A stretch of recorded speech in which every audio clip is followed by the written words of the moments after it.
بسم الله الرحمن الرحيم ربي اشرح لي صدري ويسر لي أمري واحلل عقدة من لساني يفقهوا قولي السلام عليكم ورحمة الله وبركاته. Thank you to everybody, especially in this month of Ramadan. May Allah accept your efforts and your fasting.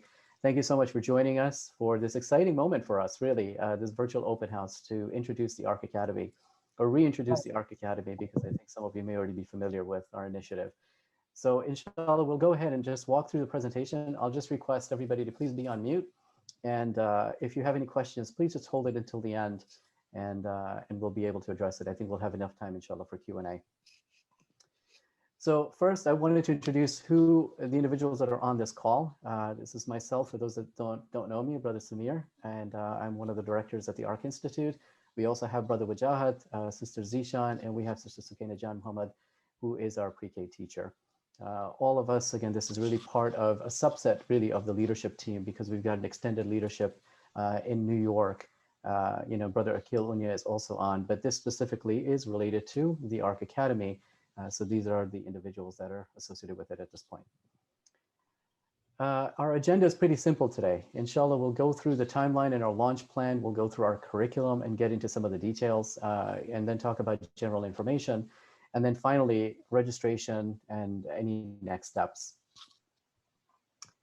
So our launch plan, and by the way, you will see sprinkled throughout this presentation. These are pictures from our virtual pre-K program that we launched in January. So mashallah, these kids are adorable. Okay, so our genesis, for those of you who do not know the ARC or not know about the ARC Institute, we started this initiative. It was born right around 2007 as a Sunday school program. We expanded that program in 2018 and opened up a location in Orlando, Florida. And the program was so, alhamdulillah, was very successful in Orlando and also in New York, that parents really encouraged us to do something more. And they basically cornered us and said, you know what, we have to expand and do something for the broader community. And keep in mind, just a couple of years ago, we didn't really have many options in terms of Islamic schools. So parents got together, they encouraged us to move forward, and that was the genesis, really, of the ARC Academy in 2019. So we've been at this for at least about 2 years.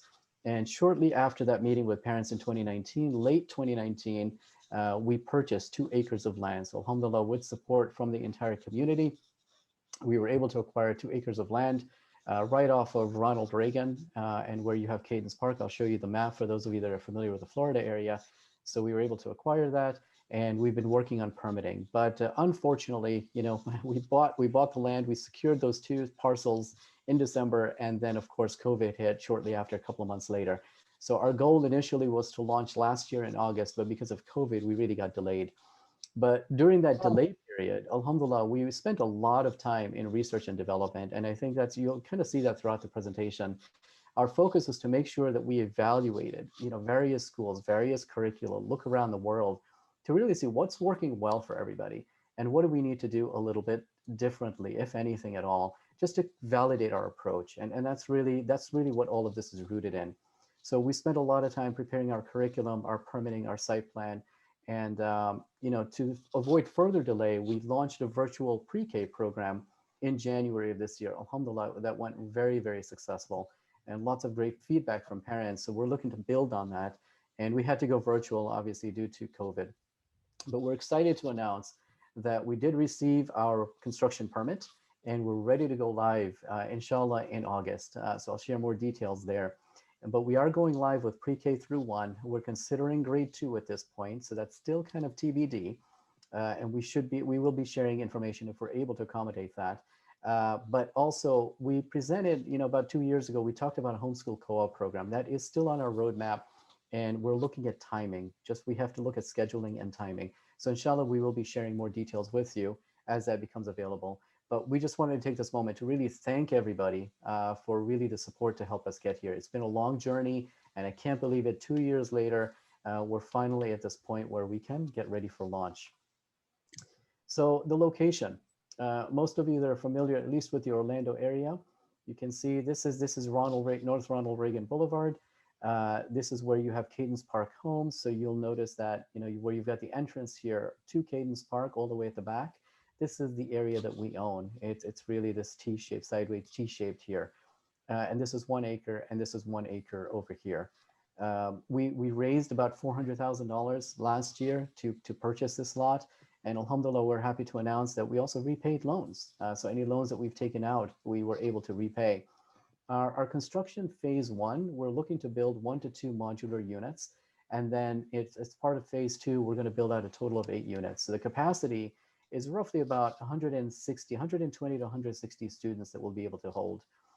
We will have a cafetorium. There will be a multi-sport play area. There will be a gardening area. There's going to be a lot of facilities that we're looking to introduce. And inshallah, we'll talk a little bit more about that too. As far as our construction plan, right now, we raised $350,000 again, largely due to loans, donations, and homes. So we thank all of the donors for really supporting this program. And we're super excited and really thrilled that we are breaking ground tomorrow. So alhamdulillah, trees are getting tagged tomorrow. Construction is going to be underway. In fact, if you pass North Ronald Reagan, you'll be able to see some signage there for, I think it's a premier site construction or so. So alhamdulillah, we can't believe that we're at this stage. This is our site plan. And again, I won't spend too much time on this, but this kind of gives you an idea of what we're thinking about as far as flow. These boxes are just that at the moment. Obviously, we need better visuals. But inshallah, with the next update, we will send some renderings and some drawings to be able to make this a little bit more real. So you can visually see what is this going to look like. And you can kind of see the entrance right off of North Ronald Reagan. This is North Ronald Reagan. And you'll come in through North Ronald Reagan, kind of loop around here. And these boxes, again, we're going to add some color to it, some visual to it, some landscaping to it. So you'll see exactly what it's going to look like. But these are architectural blueprints just to kind of show you the spatial layout of things. I want to dive straight into the curriculum here because I think this is really the core of what we're going to talk about. As far as our philosophy and approach, I won't repeat a lot of what we talked about in 2019, but I want to add a little more detail as to what we've concluded and come up with. So we're looking to adopt the Finland model of education. I think for those of you who have studied the Finland model, they are by far the best educational model that you have in the world. And there's a lot that they do to make that happen. But you know, some of the key aspects of the Finland model, you've got this age-based approach, and it's interesting because it lines up very closely to maybe our Islamic approach to raising children, where you've got the formative years, you know, the beginning, where you allow children to just kind of be and play and learn, and then you get a little bit more structured kind of over time. And that's really what this model represents, that under the age of 7, we're looking at play-based learning. So it's really learning through play.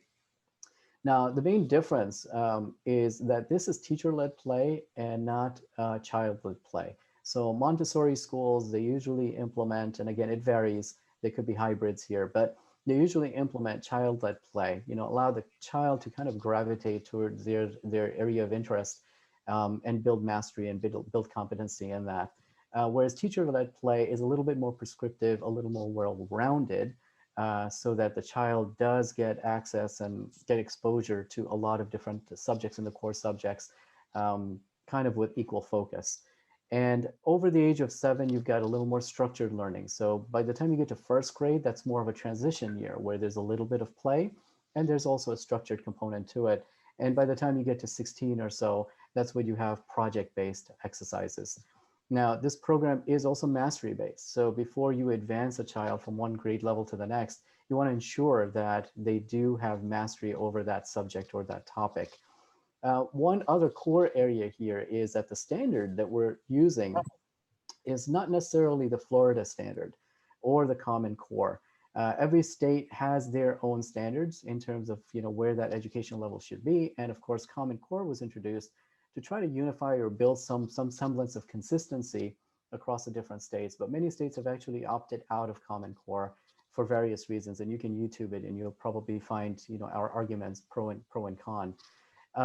But for us, the Iowa standard is actually a very, very good bar. It's probably, Iowa receives a lot of money in research and development, especially around education, probably the most well-funded state in terms of educational research. And that's what we're using as our benchmark. And there are studies that show that there is a correlation between the Iowa results and ACT scores for college admission. So a lot of what you will see kind of in future years to help your child kind of excel and grow and get to, you know, the highest institutions They do use IO as the IO assessment as their benchmark. You can look it up online, inshallah, but I think we wanted to kind of draw that distinction here, that we're looking to elevate our standards. You know, we've talked about that before, that we want uncompromising success for our kids. We want them to achieve, you know, uncompromising success, both in spiritual education and also academically. And finally, the last point here, which we've talked about before, so I won't belabor this too much, but we are an independent organization. We believe that there are some merits to having that independence. You know, intellectual freedom comes along with that. We do encourage healthy debate. There are no topics that are off limit. Of course, respectful debate. So there's an applaud to it. Cultural diversity, that's kind of our core. Our entire school right now, even our Sunday program, has really been built on cultural diversity. And role modeling, you know, for as good as a curriculum is, you have the teachers that really influence these kids. So those role models are critical. Okay. And I'll just move on to the next slide here. As far as our curriculum is concerned, we are taking a best of breed approach. And really what that means is, instead of looking at these packaged curriculums that you may have, again, in different states or in different models, we're looking across the board to say, okay, in math, okay, who has the best curriculum in the world in math? And what we've identified is Singapore Math, you know, being by far the #1 ranked program out there. And then when you look at the same for reading or language arts or science, and we started to piece all of that together. And we said, you know what, we are going to take the best from around the world and piece that together. And this is the curriculum. So this curriculum, we spent a lot of time really thinking through this to make sure that are we really taking the best of everything to build that strong foundation that we want for our kids. You know, as far as domains, I mean, these are the domains and you can read through it. I'm not going to iterate through this here, but I just wanted to focus on Islamic concepts, you know, from the Quran. Remember that that's the basis that we're starting off with. And we want our kids to also achieve English and Arabic parity, okay, to make sure that they've got a firm understanding of at least the Quran and the etymology of words to be able to understand the Quran more and always go back to the root or the source for any information. And character development. So part of this, yes, the academics are important. The spiritual knowledge is important, but really putting it into practice is also critical. And we've got some enrichment activities. So you can kind of see the curriculum here. And again, some of these you may recognize, some of these may be new to you. And you can go and look this up, inshallah, on various websites to get more information. And we can provide that information too. But I also wanted to look at our enrichment program, okay, where we are looking to introduce gardening, cooking, art, you know, playtime, hands-on science experiments, Lego robotics. And, you know, one thing about gardening, you know, you would think about, because we've had people come and ask, like, you guys are talking about gardening? And, you know, kids having their own little lot that they're tending to. But if you really think about it, you know, when you introduce something like that, or even cooking, you look at ingredients or different seeds that come from different parts of the world, you know, you learn about geography, you learn about science and the physics and biology with organisms and how things actually grow and evolve. So you can really take that and turn it into an entire, like, you know, world lesson. And really that's the intent, a lot more hands-on learning to really help kids piece everything together in some sort of activity. With this, I want to pause for a moment and just ask Sister Zishan to say a couple of words just on what we've done this year for virtual pre-K in terms of our Islamic concepts and character development, please. Yeah, sure. So with the character development, that really was the main focus for us, because we really believe that that really is what the Prophet came to do, right? To just the best of akhlaq to teach. So really wanted to delve more into that. So what we did is we focused on one character a month, and we had activities on that. We had stories on that, and we really encouraged the kids to try to build on that character at home. It's just, again, I can share more about maybe one of them that we did. I think the kindness one. Sister Sunaina, do you want to add to any particular activities that you think that was helpful for the Yes. kids? So one of the main thing for the kindness thing was we had like a kindness jar. So each child was recognized to see what act of kindness they did throughout the day. So we have a kindness jar, and the kids would actually pick up those acts and say, you know, this is one of the acts that one of the friend has done it. So do we think we need to give them a pom-pom? So we used to collect in kindness jar, we used to collect pom-poms just to have that visual for a child. That really helped them. So yeah. And then as far as the Islamic concepts, we actually use the curriculum from Kisa Kids, the Quran memorization program, and the kids learned that in the morning every day, and they picked on one particular person, they studied it for 2 weeks, and it was simple things like, saying salam, or again, character focus again, being kind to your parents, and just talk about that and learn that through hand motions.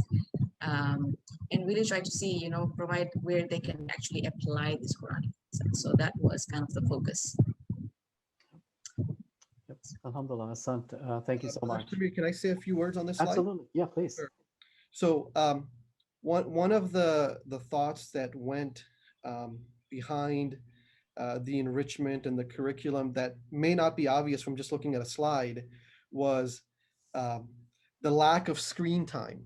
So because we run the Sunday school, we have over 100 kids, and we always get firsthand feedback from parents as to what their kids do at home and how they spend their times in the evenings.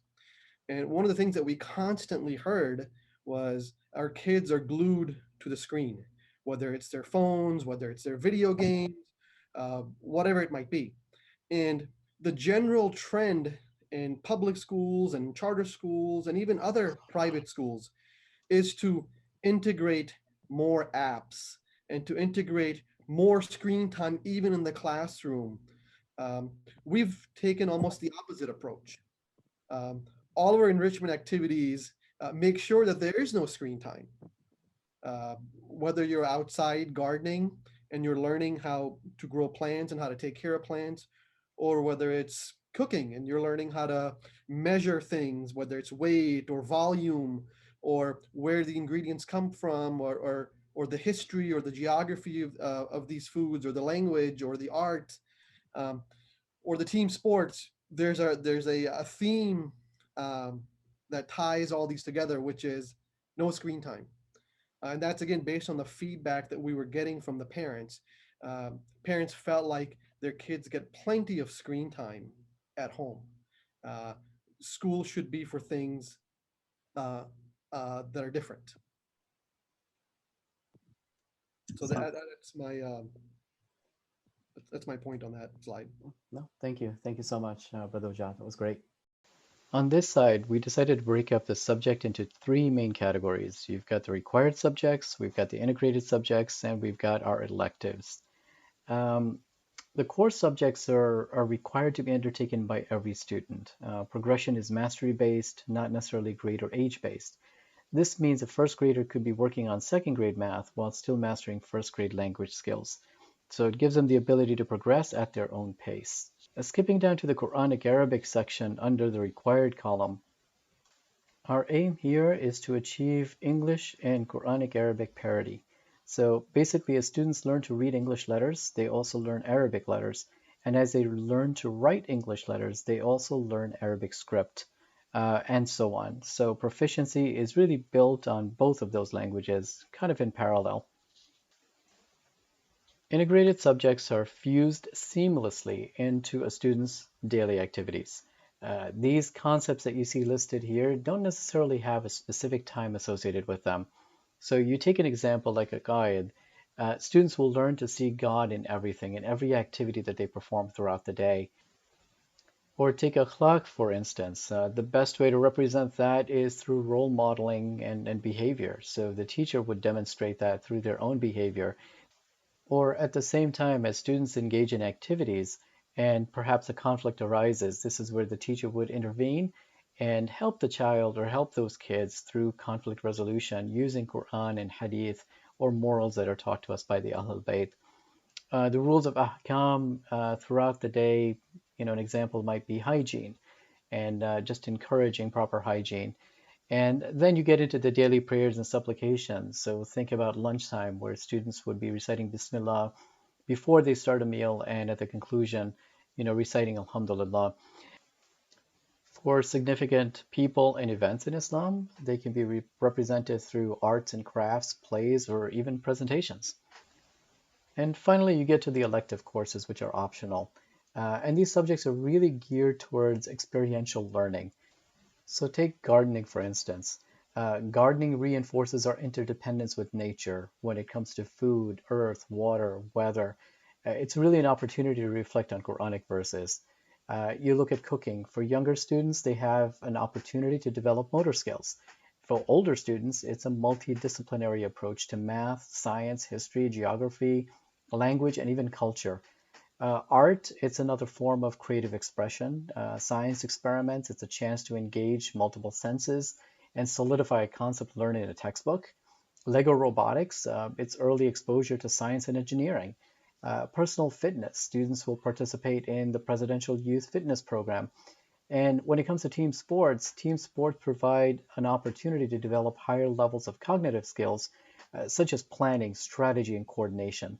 The competitive setting of team sports also provides an opportunity to develop character around winning and losing gracefully. The combination of these three areas really offers a very holistic approach to education for your child. So starting all the way from our housing, our structure, and just our facility overall, we made sure that everything is DCF compliant. We've been working with obviously contractors and regulators to ensure the safety and security of all of our kids. So we've got dedicated areas, DCF compliant modulars with bathrooms. We also looked at our physical capacity, capacity for class sizes. So obviously there's a ratio that Florida allows you to get to, but just looking at the square footage that we have in a particular classroom to ensure that we are respecting and honoring at least the guidelines that are given to us as far as how much space each child needs in a particular room. And that's what we're basing our capacity on. So we've taken all of this into consideration. In our personnel, we will have a primary and a substitute teacher. Inshallah, we'll share more details on that. We'll have Muslim and potentially non-Muslim teachers. So obviously all of the Islamic concepts and values will always be driven by Muslim teachers. But non-Muslim teachers, they may bring a particular subject matter, they may have a subject area of expertise that we want to go ahead and tap. So we may leverage that as well. And right now we have the interview process underway for K-1 teachers. So we've got our pre-K teacher, Sister Sabina, is on with us, and we've still got some candidates that we're going through right now for K-1. As far as communication, pretty standard. There's going to be daily, weekly communication. Teachers will provide regular updates. And again, we've done that really well, especially in our virtual pre-K program. So we've got a very good foundation as far as technology is concerned. So we're not as concerned about that. Progress reports, report cards, and LMS notifications. So we do use an LMS system where assignments are made, homework assignments are posted, so teachers get regular communication. As far as security and safety, we are going to have a security system. There will be cameras, there will be active monitoring, and we're actually working with a consultant right now. It's a school security consultant who will help us figure out, what the gating rules are, where we should be gating things, what things we should be looking out for. So we're not sparing any expense when it comes to security, because we realize obviously we're housing children.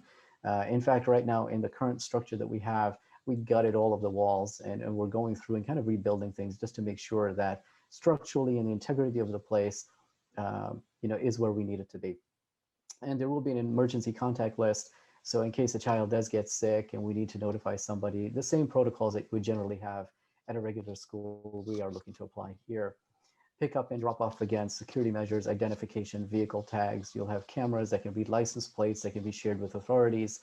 We're taking security very, very seriously. Wajad, is there anything else you'd like to add here? No, I think you've covered everything on this slide. Okay. Brother Samir, there was just a question on chat that what do DCF and LMS mean? Do you want to just answer that?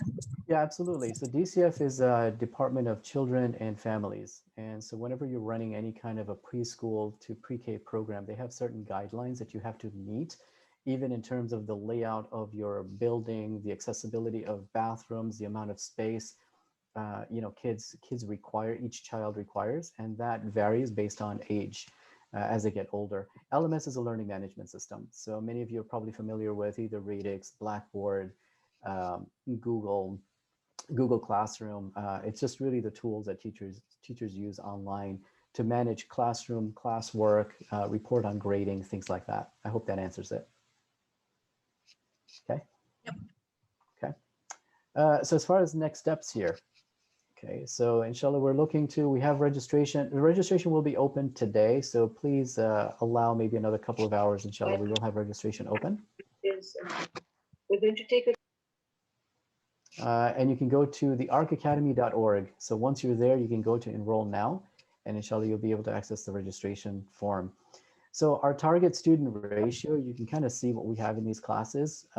If you look at the Florida standards, again, that's why we said we're using different metrics. If you look at the Florida standards, I think even for pre-K to K, the ratio is almost like 18:1, which becomes a little bit, maybe a little hard to manage, at least from what we've learned over the last decade in dealing with these young kids. So we're trying to keep that ratio optimal. So, we found that 6:1 is probably the right ratio, at least for pre-K and K. And then as you get a little bit older, you can definitely increase that a little more. As far as fees, we are looking at, $550 a month, at least for pre-K, and for K, it's $500 a month. So that's about what, $6,000 or so a year right now, at least for K&1, and a little bit more for pre-K. Class timing, it's 9 a.m. to 1 p.m. for pre-K and 9 a.m. to 2 p.m. For K and 1, and these are 5 days a week. Right now, we don't really have the option for 4 days, so we are doing 5 days a week. One thing we'll point out too, and I want to emphasize here, is that when we look at these fees, I know that there are families obviously that have multiple kids, and the economics then become a little bit challenging. Look, our entire organization and institution, this entire project was built on Qum's money donations and contributions.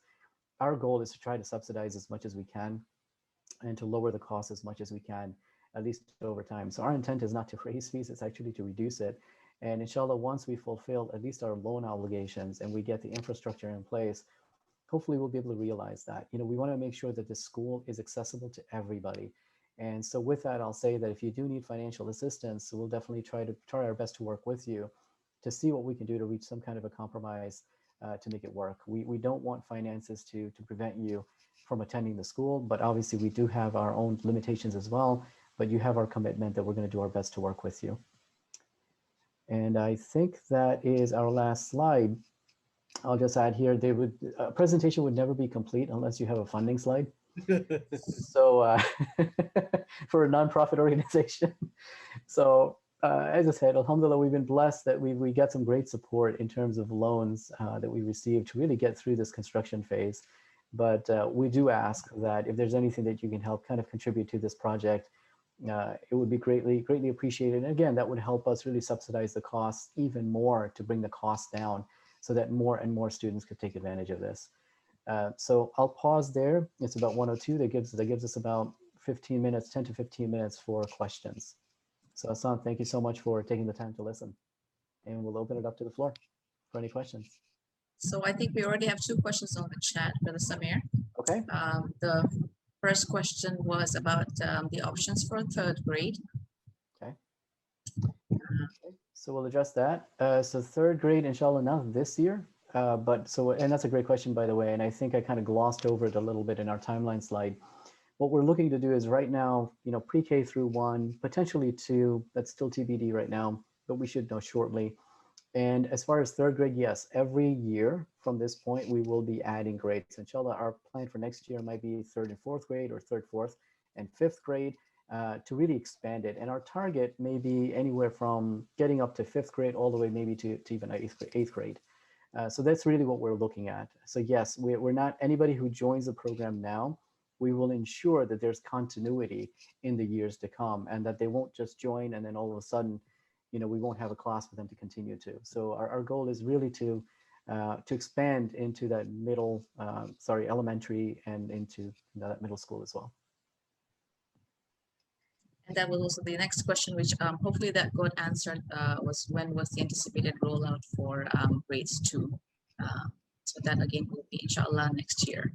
Yeah, now one thing I'll add to that is, we did mention just briefly about this homeschool co-op program, right? So we discussed this back in our presentation right in 2019.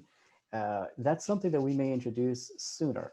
So even before next year, and again, we're trying to figure out timing, logistics, and scheduling, but we may be introducing a homeschool co-op program that will cater to ages 3, or maybe 3, 4, 5, 6, 7, or maybe some higher grades. So we still have to kind of decide what the range is. But yeah, so there may be kind of a little bit of parallel activity or parallel programs that could be introduced this year, but it's going to take us maybe about another month or so, or maybe even 2 months to figure that part out for the homeschool co-op. Brother Samir, let me speak to that point a little bit. Please. So if you remember from our first presentation 2 years ago, before COVID, one of the things that we had highlighted is that we wanted continuity between a homeschool co-op program and the in-person program. And so that is still our goal. We want kids that are being homeschooled to be able to join the school as a co-op if that is the preferred option, or attend the school full time. So right now, there are some limitations when it comes to space and permitting, but our focus on pre-K through 1 in no way should be interpreted as somehow lack of an interest in homeschool co-op or further grades or anything like that. This is simply just logistics. So thank you for adding that additional color. Okay. I have a question about security. What kind of security protocols do you have in place? Our eldest daughter used to be at an Islamic school, the ISCF one at Masjid Rahman. And I know that there was once a shooter that came in, and obviously, there was a lockdown and things like that. I do worry because, there's just so much Islamophobia in general. So that always concerns me. And if you could elaborate on that, that would be great. Yeah, absolutely. I mean, I'll mention that we're still working. So we've just engaged a security consultant that we are working. In fact, I was having a conversation with him yesterday. So we're gonna build that out a little bit more. But at a minimum, obviously, locked doors, cameras, gates, windows will probably be reinforced as well. So there is glass that prevents anything from coming through that. So it's going to be kind of the standard measures that you would take, but again, just very, very active monitoring, and we'll figure out the right areas to kind of gate off. So obviously in the morning, you'll have people coming in, those gates will remain open, but during the day, everything will be closed off with cameras and poles, basically around the entire perimeter of the school that will be actively monitored. In addition to reinforcing the structures and the buildings that we have to prevent any penetration, and so nobody can just come in and even open the door as well. The security consultant will probably give us a list of things that we're going to have to go through. And this particular individual that we're dealing with, or this company, they specialize in schools. And obviously they understand, the situation and the time that we live in right now. So inshallah, we'll be able to share more of that in maybe about a month or two once we've got the entire plan laid out. Brother Samir, just a quick follow-up question to Sister Masuma's question. Would it be reasonable for us to share the security consultant's recommendation with the parents and show the action items that we have taken to address those recommendations, so that there's a peace of mind for the parent that we as administrators, as planners, have not, cut corners and things like that? Absolutely. And in fact, we'll see if we can even publish it on our website or send it out to parents that register. Yeah, absolutely. We will share that. Thank you. And a follow-up question to that, is the ARC going to be considered and marketed as an Islamic school or just another school? It's an Islamic school. Our foundation, this is an Islamic school. Does that help? So let me just add to that. All those that want are welcome, right? It's no different than Trinity Prep or Bishop Moore or some of the other schools in Orlando, which is they openly hold themselves as Christian schools. In fact, they require that you sign a commitment of faith, and so I think we would have a similar approach, which is we are a Shia Ithna Ashari Islamic school, but all are welcome. And whether it's culture or religion, um, Yeah, I think that's it best. We essentially are the Islamic school, but we are not going to close the doors to any other religious. Yeah, I'll just add that, look, our intention is to attract Muslims and non-Muslims alike too. We want this to be kind of an opportunity to even expose people to Islam, right? Anybody who shares the same ethical and moral foundation. The way that we present this to other people is, look, this is education combined with ethics. Okay, and obviously, all religions, I should say, share at least some level of common ethics and a common moral framework to some degree. So anybody who's really interested in learning about ethics and making sure that you have a sense of morality and ethics built into the educational program, we want to attract people to come to this program. I've spoken to my Christian friends and neighbors and even some Jewish friends. They're very, when we talk about what we're planning to do, and especially even on the academic side, right, just elevating that standard, from an academic perspective, they're intrigued and they're very interested. And they said, wow, this is something interesting. And obviously we wouldn't impose our beliefs on anybody.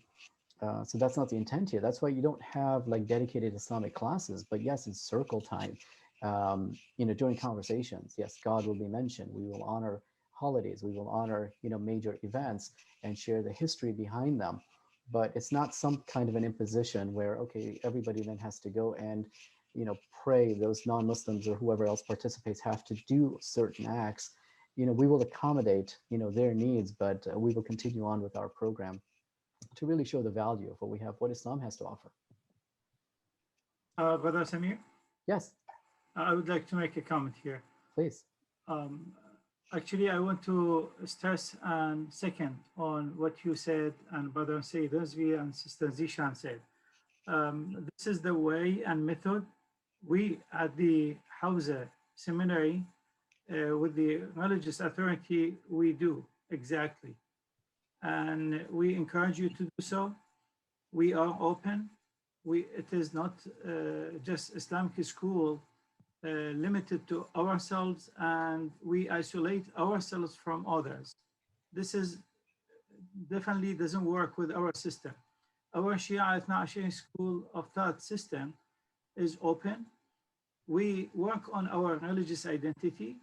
We want to enhance our new generation to highest level of education, but from the religious identity, same at the same time, we are open to others. We live in such countries, in Western countries, that we have to have a positive role for our children. We don't, definitely 100%, we don't want our children to be isolated.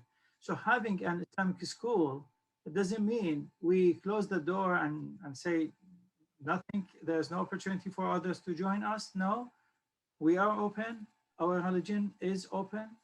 We just proud of our identity. We want to teach and inherent our new generation what we have as a noble religious identity, but at the same time, we are open to others. This is the Islamic way. This is the Shia Ithna Ashari school of thought way. Thank you so much. Brother, I really thank you and thanks for the entire team. It is Dhuhr prayer time in our location. Thank you for inviting me. And I really enjoyed it. Thank you so much. Awesome. Thank you so much, Sayyid. Thank you for joining us. thank you, No Sayyid. problem. Thank you. May Allah accept your fasting, your prayers, and good deeds. Please remember us in your dua. Salam. Inshallah. Inshallah. Thank you. Brother Samir, we have a couple of quick questions before we wrap up here. Please. So the first one is no plans for high school for the kids as they keep moving up. Brother, Yeah, at this point right now, I think we're targeting really elementary and potentially middle school. High school, Mujahid, maybe for homeschool co-op, perhaps? I don't Yeah, know. for sure. It's just we have debated this and the answer is fairly long as to why it doesn't work, meaning a live in-person school. And I'm happy to discuss that maybe at a later time. But there are a bunch of reasons why it doesn't work. Yep. But that doesn't mean the co-op can't happen. Yeah. So, and then the next question is, what is the extent of Islamic education in the school versus just Islamic values, but not Islamic particular education, example, prayers, etc., etc., etc. Okay. So I kind of alluded to this a little bit, right? Where yes, there will be prayers, there will be Islamic events, notable dates that will be discussed every single day during various activities throughout the day. You know, whether you have circle time or closing time, Islamic concepts will be reinforced. You have these character traits that we're trying to develop. You know, these themes every single month as you know, specific characters or attributes that we're trying to teach kids. So it's going to be infused into the entire program, you know, basically throughout the entire program. So you're learning it and you're gaining it, even without, let's say, explicit instruction or an explicit class that says, yes, this is, you know, an Islamic class that's cover Islamic theology. We're going to put it into practice with all of the activities that we have, supporting activities that we have. And so, Zisha, I don't know if you want to elaborate on that, but I think we did a really good job, at least even during the virtual pre-K program that we talked about earlier. Yeah, if I can just add to that, the way we did it this time around with the pre-K was that we had an Islamic theme that we focused on for the whole month, kind of delved deeper into it. So some of the themes were pretty general, you know, like knowing our Creator, knowing Allah, inculcating that love for Allah. That really is a core focus for us because it's all about building that relationship with Allah. So there was an Islamic theme that we focused on for the whole month. And yes, prayers will be something, of course, that is part of the schedule, if that answers your question. But again, like Brother Sabri said, death anniversaries of our imams or birth anniversaries and all are part of the schedule as well as the calendar. Yeah. I think Anything else?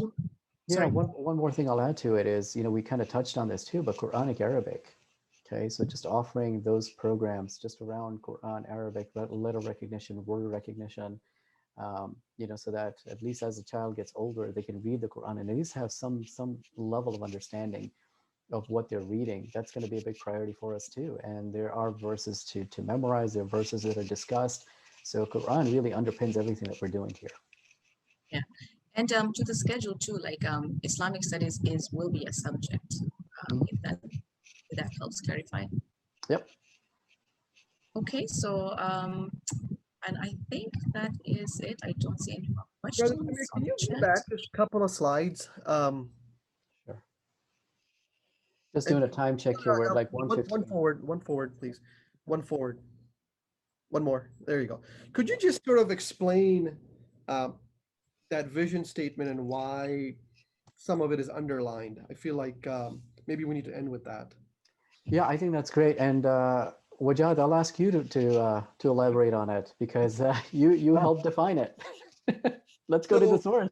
You know, I again, we happen to be somewhat in an advantageous position because we have access to 100 or so parents because of the Sunday school. And one of the things that when we asked parents, why do your kids not go to a religious school? Or why do your kids go to this particular charter school? Or why do they go to this particular private school? You know, what was the decision-making process? And we kept coming across this idea that somehow success in this world is mutually exclusive from success in the hereafter. We kept hearing some version of that. Well, I want my kids to become engineers or doctors, therefore they're going to go to a charter school that specializes in STEM. Or I really do value religion, and so I send my kids to this particular religious school, but it's really not well run. It's just, you know, it's just sort of, you know, it's sort of a compromise. And so right from the get-go, we wanted to make sure that we laid out what our vision was, which is prepare our students for uncompromising success in this world and the hereafter.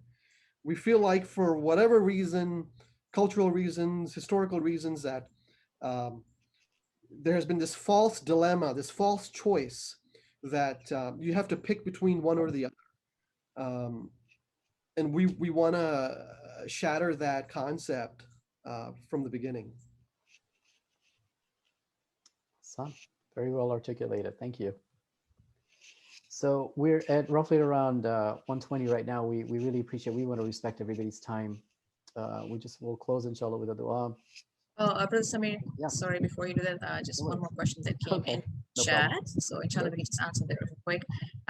The question is there, oh, we got two questions here. Is Arabic going to be a subject taught? Yes. Yes, it is. And that's what we were focusing on, Quranic Arabic. Yes. I think Brother Samir used said something, but maybe in passing, which is he said English and Quranic Arabic parity. And maybe we can emphasize that at a later age, but the idea is that as kids learn English letters, they should also learn Arabic letters. As they learn to read English words, they should also learn to read Arabic words. Yeah. Again, it's no different than what the state of Florida might do, but they might be focusing on Spanish. As you know, the state of Florida has a foreign language requirement. Many people use Spanish to fulfill that. We're going to use Arabic. So hopefully that answers that question. And then the last question is there an additional school supply fee? Not at the moment. And our intention is not to have that. In fact, I had that conversation with Brother Samir just yesterday. We want to avoid that. So for the first year, the fee that we are listing is hopefully the only cost that we will ask you to bear.